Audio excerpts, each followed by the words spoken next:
Welcome to Further in Christendom. I'm your host, Tyler McNabb, and I'm here today with a special guest, Jimmy Aiken. How you doing today? I'm doing just fine. Thank you for having me, Tyler. It's great to have you on here. For those who don't know, we've done a couple of talks together on Mhm. Cameron Bertuzzi's YouTube channel, uh, both on aliens and Oppenheimer, Mhm. the movie. Right? Mhm. So we've had some fun discourse in the past, and yeah, I just thought I'd go ahead and invite Jimmy to come on. Jimmy is just walking encyclopedia and has lots of information about whatever you want to know. Like it could be the most minute or niche thing in the world, and Jimmy has an opinion on it and he's read a book on it. So Well, maybe, but I do the best I can. it's awesome to have Jimmy on here. So yeah, Jimmy, I'm going to ask, just kind of start off, let's talk about aliens. Okay. Why might someone believe that aliens exist? Well, there are a number of possible grounds for it. One of them goes back considerably far in history. In the ancient world, it was not understood exactly how big the cosmos is or what the stars are. In the, for example, in the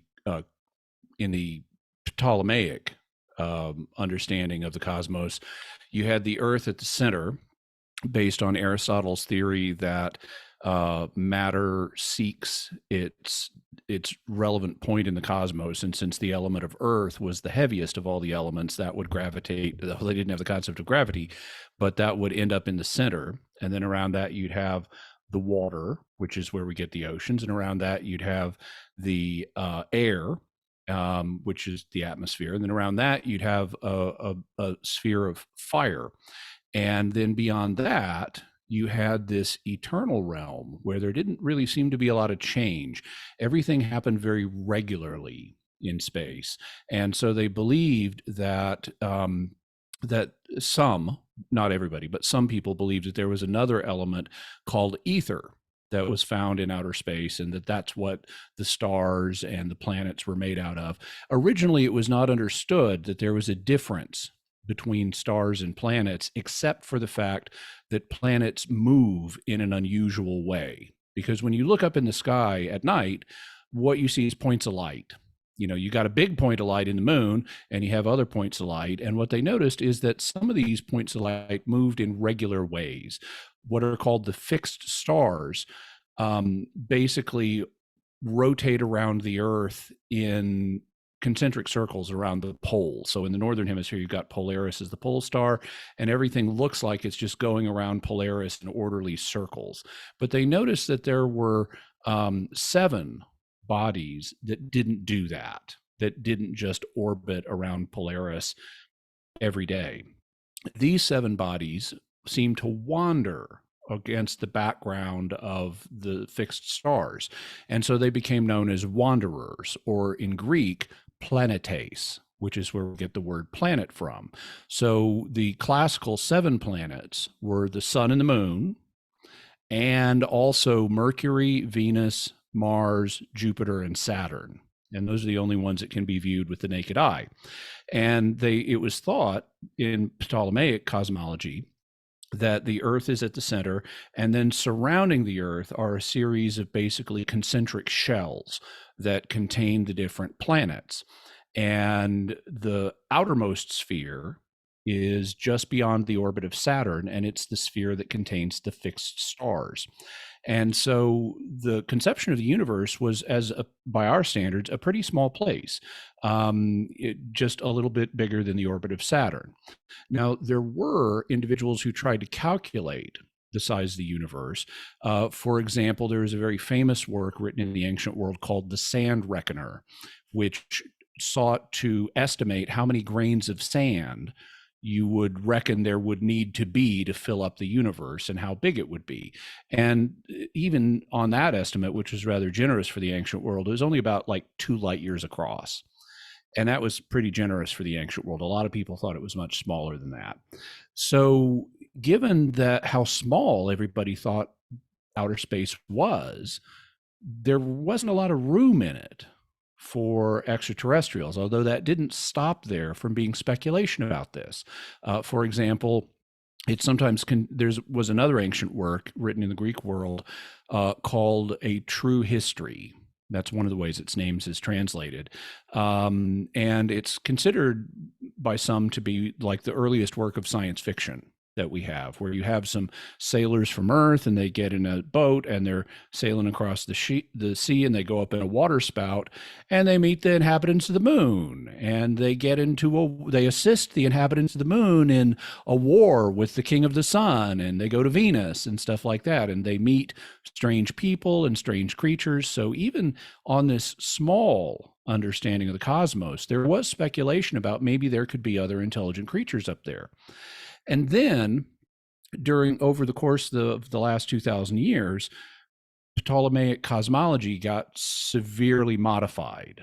It was realized, for example, when they started doing calculations of the orbits of comets, which were initially thought to be things that were happening in our atmosphere. Turned out they weren't happening in our atmosphere. They were happening in outer space, and that meant there couldn't be these crystal spheres because the comets would smash them. And so they realized that, okay, there aren't any spheres up there. And over the course of time, we got better and better telescopes, particularly in the 19th century, that allowed us to determine how far away some of the stars are by using parallaxes. You can see a parallax. A parallax is basically the apparent shift of position of an object depending on your viewpoint. And so if you stick out your thumb and look at what's behind it with one eye closed and then switch to the other eye closed, it looks like your thumb has moved a little bit against the background. And that's a parallax shift. And depending on where the Earth is in its orbit, you can take a measurement of where a star is in the sky and what's behind it. And then 6 months later, when the Earth is on the opposite side of the sun, you take another sighting on that star, you look at what's in the background, you observe the parallax shift of the star, and you can tell how far away the star is. So we started to get a much better understanding of how big the cosmos is. We also got a much better understanding of how big the planets are. They're not just little points of light.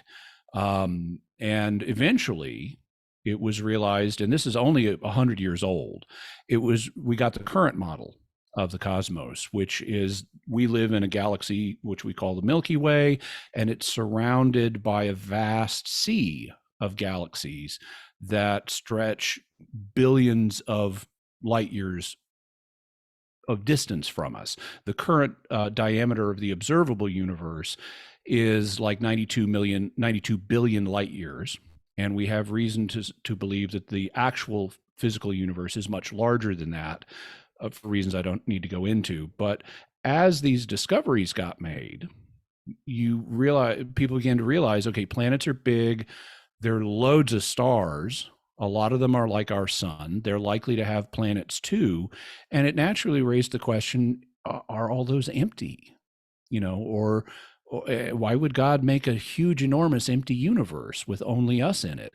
And we knew he made other intelligent beings because he made the angels.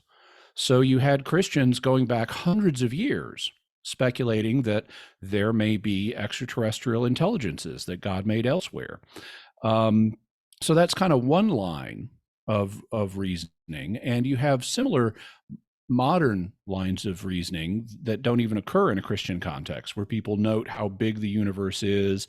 And, well, if life arose here with or without a creator, what are the odds it would arise elsewhere with or without a creator? And so you have secularists also speculating on it based on, what we know about other planets and their chemistry and the conditions on them, how far away from their stars they are and so forth. And then there's kind of another line of evidence, which is people have been seeing UFOs for a little more than 100 years. There have been reports of strange craft in our sky that have been observed, and photographs have been taken of them, and there's been study of them. And some of them, although many, many of them can be explained naturally, some of them display flight characteristics that we don't know how to duplicate. Yeah, what do you think of the recent stuff that's been going on with the government and the accusations about maybe having a UFO program and even having like UFOs, or at least not of this world technology that we need to that we're trying to reverse engineer and that sort of thing? What are your thoughts about? Is there anything to this? Well, I'll give you that in a moment, but I just wanted to tie up the Yeah. fact Okay. that Go ahead. that there's this additional line of evidence that has been proposed, which is maybe we're having visitors, and that's what explains the UFO phenomena, and that's another reason that people have speculated about maybe there are aliens out there. So there are several different historical reasons for this, some of which go back centuries. In terms of is there a government crash retrieval program or reverse engineering program? Well, we do know that the government has programs to recover foreign technology. There have been a bunch of incidents of that, with us capturing, for example, during the Cold War, Russian technology, or before that, during World War II, capturing German technology. And so there are programs to capture and reverse engineer technology from other sources. The question is any of it extraterrestrial in nature? And there have been a bunch of people who have claimed that some of it is. Um, this goes back a number of years. For example, just to cite one example, in the 1980s, there was a gentleman named Bob Lazar who apparently did work at Area 51 in Nevada, and he claimed that that at Area 51 and an associated facility called S4 in the Nevada desert, that they had UFOs that had crashed and been retrieved, and that they were working on reverse engineering. I don't think Bob Lazar is a particularly credible person. I think there are problems with his claims. But there have been others who have claimed the same things. Most recently, David Grush, who was part of the Defense Department agency that was tasked with looking into what does the government know about UFOs, and it was tasked with surveying different parts of the government to say, hey, do you have any records about UFOs? If so, you need to share them with us so they can have congressional oversight. And he claimed that he was told that by various people, that we did have a crash retrieval reverse engineering program that had as many as 12 crashed or abandoned UFOs, as well as biological materials, presumably the remains of pilots that had been recovered with these. And when he tried to look into those programs, he got stonewalled. So he acted as a whistleblower to say there are departments that are evading congressional oversight. He formed an official complaint with the Office of the Inspector General, and he claims that he received punitive action as a result of that. And so he ended up leaving the government to be able to talk about it publicly. And he still has a complaint of experiencing retribution for his actions in defiance of government whistleblower protection laws. And so that's currently playing out. Congress has taken an interest in it. Grush seems to be sincere, but he's not an eyewitness of any of this stuff. He's just reporting what he's been told. And there have been previous claims, like during the 1980s, there was a set of documents that were released to the ufological community known as the Majestic 12 or MJ12 documents that made similar claims. But it later turned out it looks like the MJ12 documents are all fake.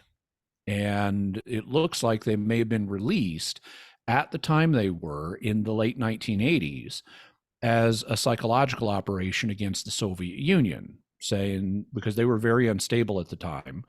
We were actually came close to nuclear war several times in the 1980s. The Soviet leadership was unstable, and it looks like this may have been part of an effort to say, hey, maybe you don't want to start a war with the Americans because they've got alien technology and they've even got a treaty with aliens. So they've got alien allies. So don't mess with the Americans. And now Russia's invaded Ukraine and Putin has been nuclear saber rattling. And all of a sudden we get similar claims being made. So I don't know whether they're true or not. We need to dig into it, and Congress or someone would need to penetrate these programs and see if there's any substance to these claims. But that hasn't been done yet. So I really can't form an opinion on this, but I'm suspicious. Right. Though I will say Rubio, who has heard from eyewitness testimonies there, he's sort of just baffled. Mm-hmm. I don't know if you've seen those comments. He's just kind of like, I have no idea what's going on here. It's Mhm. quite strange. Um, all right. Well, what about kind of just Christianity in general? Do you find that aliens, like the existence of aliens, brings any kind of worldview tension within Christianity? I don't see it as posing any fundamental tension. Obviously, extraterrestrial biological life forms are not discussed in scripture or by the church fathers, so they're not part of public revelation. And that okay, so I can say that with confidence. But if it turned out they exist, well, would that be a problem for Christianity? I don't see why it would. Prior to we've already been through this experience kind of once because Christianity was based in the old world, in Europe and Asia and Africa. And they had debates in the Middle Ages about could there be people on the other side of the world because they knew the world was a sphere that had been known since the time of the Greeks.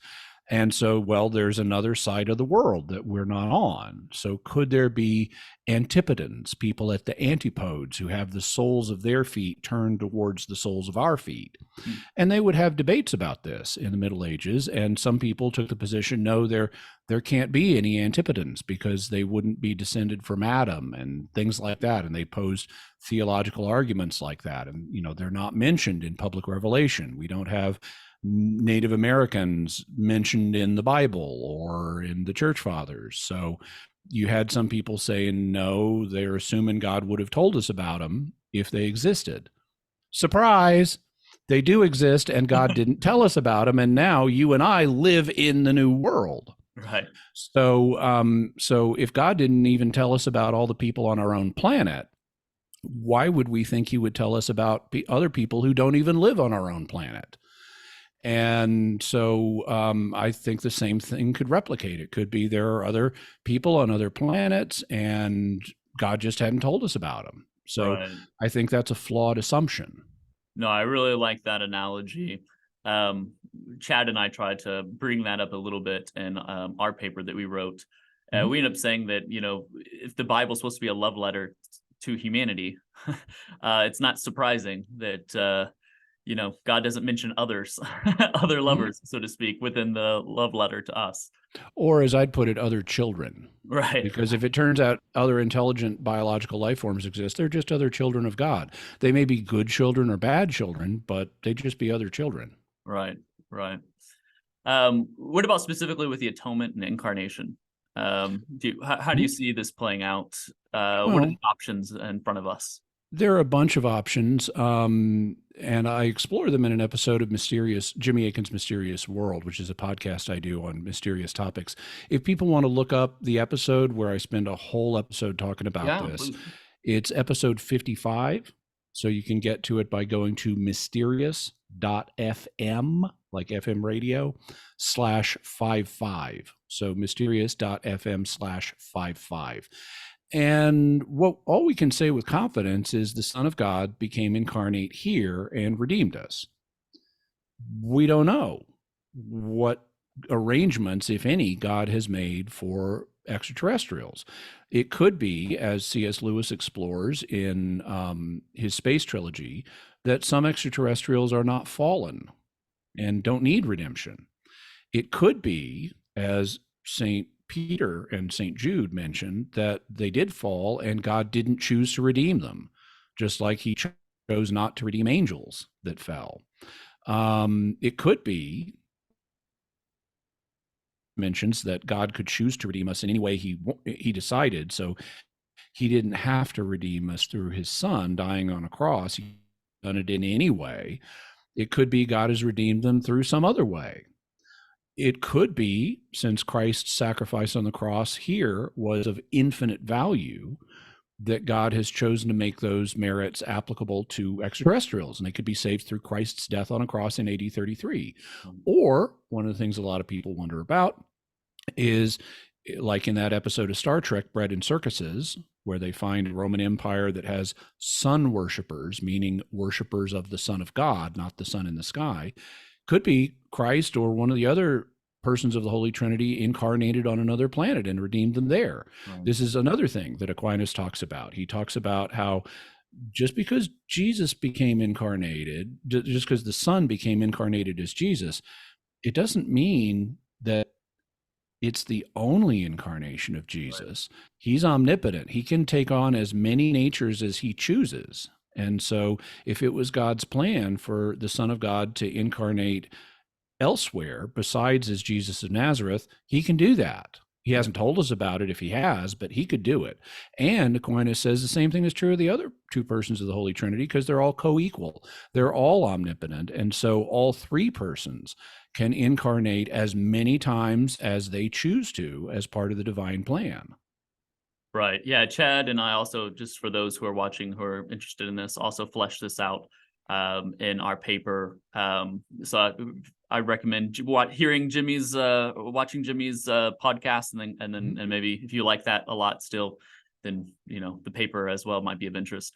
I personally, I kind of just I'm kind of expecting the latter, right? So I'm kind of like, if we find out that ETI exists for sure, and we're able to tap into their culture or their writings, I'm totally expecting incarnation stories. I don't have much to go off, except it's just like kind of like this intuition. I don't know the background factors that are making me think this, but I just kind of have this intuition that I'm going to expect incarnation stories. And if I don't see them, well, then I'm inclined to think perhaps either they're not fallen, or the other two options mentioned are what's going on here. Either that Christ's merits can apply to them, or that maybe he has his own way of his own economy to deal with the ETI. But all right, well, why do you think this is? When Chad and I were writing our paper, we were so puzzled because we kept on hearing back from other Christians that aliens definitely don't exist. The UFO stuff that you see, maybe it's real, but if it is real, it's not aliens, it's demons. And we were really puzzled when we were writing the paper. We were just like, why are so many people constantly saying aliens don't exist, it's demons? Do you have can you shed any light on why you think this might be? Well, there are sort of two ways of approaching it. One is what would lead to the formulation of this theory, and the second is what evidence is there for the theory. And the second, what evidence is there for it or against it, that's a big topic, which we wouldn't have time to do in the space allotted today. But I do have an episode of Mysterious World coming up where I go through the evidence. In terms of what would lead one to formulate the theory, I think now some people might try to answer that question on psychological grounds. Well, what is it about the psychology of these people that would lead to them to propose this? Right. And I never like psychologizing people's positions. I believe you want to take them seriously. Right. But in broad strokes, if I were of this position, what I would say is, well, it seems to me that if extraterrestrials existed, that God would have told us about them, and he hasn't told us about them, therefore they don't exist. So then how do we explain this UFO phenomena? If it's doing stuff we can't, if it's not all misidentified aircraft and the planet Venus and stuff like that, if there are UFO encounters that don't have a natural explanation, then we need to turn, and it can't be aliens because God would have told us about them. Then we need to try to explain it in terms of what God has told us about. And God has told us about angels and demons. And so we need to look to them to explain the reported sightings of UFOs and alien abductions and so forth. And since some of them are frightening and demons are frightening, we could propose that they're demons and they're trying to trick us into believing in aliens, even though that's contrary to God's plan. And so it's part of a demonic deception. So I would kind of sketch it out on those grounds. I think that the argument, while potentially sound, depending on how you frame it, ultimately ends up not being while potentially valid in form, is ultimately not sound because Right. it makes assumptions that are mistaken. The most important one being that if there are other people out there, God would have told us about them. And we've already seen that that's not true. So, Exactly. And so especially on like a classical theism, like if you think God is not another being, but rather being itself, right? And you think that, I'm more closely linked to, say, my 3-year-old, 2-year-old child than I am, and a more my cognitive faculties are more similar to his than say to God. Mhm. God doesn't have faculties, at least not in any sort of univocal way, given divine simplicity, and you just think God is like kind of completely other, then it's just like, what makes us think we're in the position to judge what God would or wouldn't um, include in his love letter for us? It just seems seems like we're not. It's beyond our kin. We're not in the cognitive position to make that sort of assessment. Yeah, and there are other assumptions that are buried in the line of argument I just sketched out, but they're also problematic. The big one is the central one is that if aliens exist, God would have told us. And I think we already have good evidence that that's just not true Right. when you think about the purposes of the Bible and how God didn't even tell us about everybody who's here on earth. Right. Exactly. Exactly. And you said that podcast will come out in November. Is that right? No, in October. October. Wonderful. Okay, even better. All right. Well, before we end this conversation, what are you working on right now? Well, I'm working on any number of things. We always have some degree of UFO content as part of the mix on Mysterious World. So we have some other related episodes coming up that deal with this area.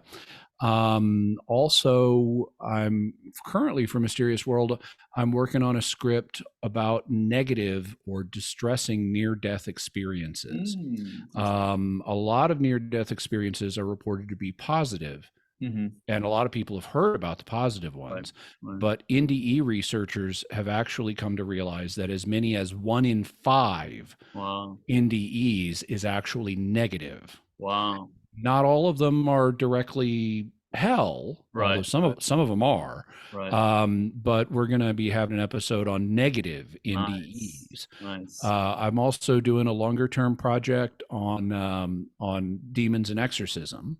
Oh. So in addition to the Are Aliens Demons episode that I have coming up, I also am planning to do other episodes related to demons and exorcism and have some very interesting, eye opening things to say. Among them, exorcists and demonologists are not infallible. Mm. And sometimes they do things they shouldn't. And so Yeah. we're going to be talking about that. Nice. Nice. Yeah. That all sounds very, very interesting, Jimmy. Well, what can you go ahead and tell us one more time the website?